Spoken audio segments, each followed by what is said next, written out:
अंतःकरणाचे परिवर्तन आणि अध्यात्माची पहाट फुलवणारे आपल्या हक्काचे यशवंत प्रसाद न्यूज. यशवंत हो, जयवंत हो, यशवंत हो, जयवंत हो, यशवंत हो, जयवंत हो. बोला पुंडलिक वरदा हरिविठ्ठल. श्री ज्ञानदेव तुकाराम पंढरीनाथ भगवान की जय. परमहंस सद्गुरु श्री यशवंत बाबा महाराज की जय. पार्वती पते हर हर हर महादेव हर. सज्जन हो, आज 7 जून. आजच्यासाठी सद्गुरु यशवंत बाबांचे सुवचन म्हणजे ब्रांडी, रंडी आणि अंडी यांची संगत नसावी. भाग 1.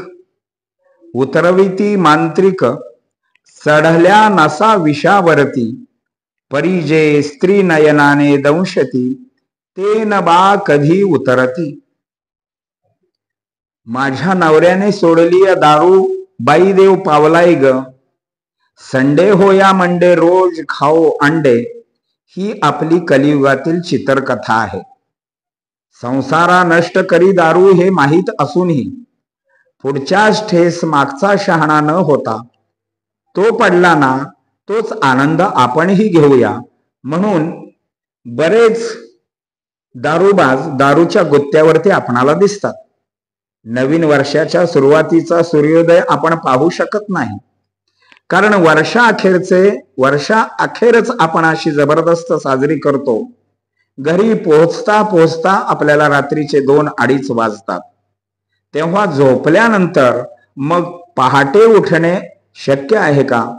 नवीन वर्षाची सुरुवातच अशी घाणेरडी झाल्यावर आपले वर्षही तसेच जाते. सुरुवातीला दारू पिल्यानंतर उत्साह वाढतो, चैतन्य भरते, माणूस मोठ्याने बोलतो, कोणतेही कामे झपाट्याने करू शकतो. पण नंतर त्याचे दुष्परिणाम दिसायला लागतात. पुन्हा त्याला नीट चालताही येत नाही, नीट बोलताही येत नाही. तो बरळत बोलत असतो, तोल गेल्यासारखा चालत असतो. दारू पिल्यावर दुसरे काय होणार? त्याला स्मृती भ्रंश होतो.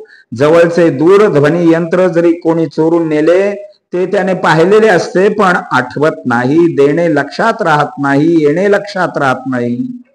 बायको, मुले, घरदार, संसार याच्यावरती होणाऱ्या दुष्परिणामाला तोच जबाबदार असून त्याला त्या बाबतीतली फिकीर नसते. मग हरिनाम, देव, धर्म, राष्ट्रप्रेम या गोष्टी कशाबरोबर खातात हे त्याला कसे समजणार?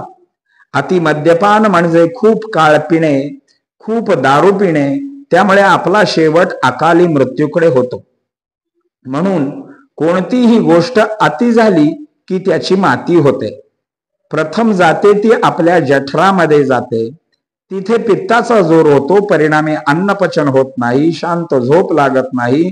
त्याला मधुमेह होऊ शकतो, त्याचे सतत डाहाळ होऊ शकतात.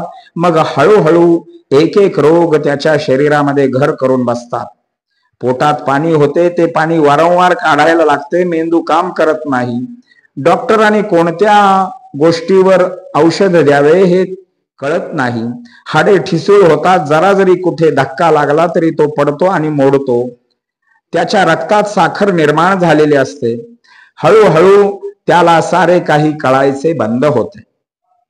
शारीरिक आणि मानसिक दृष्ट्या पूर्ण खच्चीकरण होते आणि एक दिवस तो या जगाचा निरोप घेतो. म्हणून संसारा नष्ट करी दारू, त्या दारूला दूर करू या घोषणेला बराच अर्थ आहे. श्री महाराजांनी दुसरी गोष्ट वर्ज करायला सांगितलेली आहे, ती म्हणजे रंडी. तिला परस्त्री म्हणा, वेश्या म्हणा किंवा काहीही नाव द्या. परस्त्री गमन करणे म्हणजे सर्वनाश ओढावून घेणे होय. धनद्रव्य, मान, सन्मान याऐवजी धननाश आणि अपमान या गोष्टी वाट्याला येतात. कोणी शासन करो वा न करो, पण तुमचे हृदयच तुम्हाला शासन करीत असते. धर्मदंड वेगळा असतो, ती गोष्ट आणखी वेगळी. म्हणून एकनाथ महाराज सुद्धा म्हणतात, या गोष्टीपासून दूर राहणे आपल्या हिताचे आहे. लाकडाची बाहुली दिसली तरी तिच्यापासून दूर पळावे. आपल्या स्वतःचे आर्थिक, मानसिक, शारीरिक सर्वच नुकसान करणारी ही गोष्ट आहे. स्त्रीमुळे पदभ्रष्ट व्हावे लागते. याच्यासारखे आणखी दुःख कोणते आहे? रावणाला काय कमी होते, पण एका सीतेसाठी त्याने सर्व नाश ओढावून घेतला. रावण म्हणजे कोणी सामान्य नव्हता. सोन्याच्या लंकेचा मालक होता, शक्तिशाली होता, बुद्धिमान होता. त्याने ब्रह्मदेवांना प्रसन्न करून घेतलेले होते. शिवभक्तीचा तो एक आदर्श होता. एक कमळ कमी पडले म्हणून शिरकमळ वाहणारा रावण मात्र स्त्रीवरती नजर पडली आणि त्याच्या संपूर्ण कुळाचा नाश झाला. परस्त्री गमन सुरुवातीला काळामध्ये जरी चांगले वाटत असले तरी मनाचे मनोरंजन होत असले तरी बुद्धी भ्रष्ट होण्यासाठी महत्वाचे कारण म्हणजे परस्त्री गमन होय. भगवंताने निर्माण केलेली ही माया आहे. मी परस्त्री गमन करणार नाही असा संकल्प जो करतो तो ज्ञानियांचा राजा होतो, तपश्चर्येमध्ये आदर्श होतो. तिचे आपण पाणी ग्रहण केलेले आहे. तीच स्त्री तेवढी नियमामध्ये बसते. बाकीच्या स्त्रिया परस्त्रिया असतात. या स्त्रिया लुभावतात किंवा पुरुष मोहिनी घालतात. त्यांच्यापासून दूर राहणे केव्हाही चांगलेच. बरे, मग एकावर भागत नाही. भोगण्यासाठी आणखी सुंदरता शोधली जाते, आणखी शक्तिशाली शोधली जाते. त्याला किंवा तिला वाटत असते की मी स्वर्ग सुखात डुंबते आहे. मात्र याचा शेवट कधी चांगला होत नाही. नाम बदनाम मात्र होत असते. नाम बदनाम ना करो. एका सावकाराने अशीच एक परस्त्री ठेवली.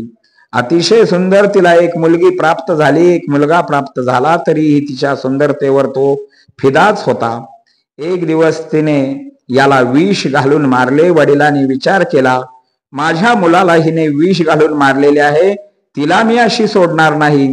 पोलिसांमध्ये तक्रार केली. तिला शिक्षा झाली. वडिलांनी आपली सारी जमीनदारी एका आश्रमाला दान केली. नवरा मेला, पत्नी तुरुंगामध्ये, वडील आश्रमात व मुले भिकेला लागली. पुढे आणखी आपण काही माहिती पाहू.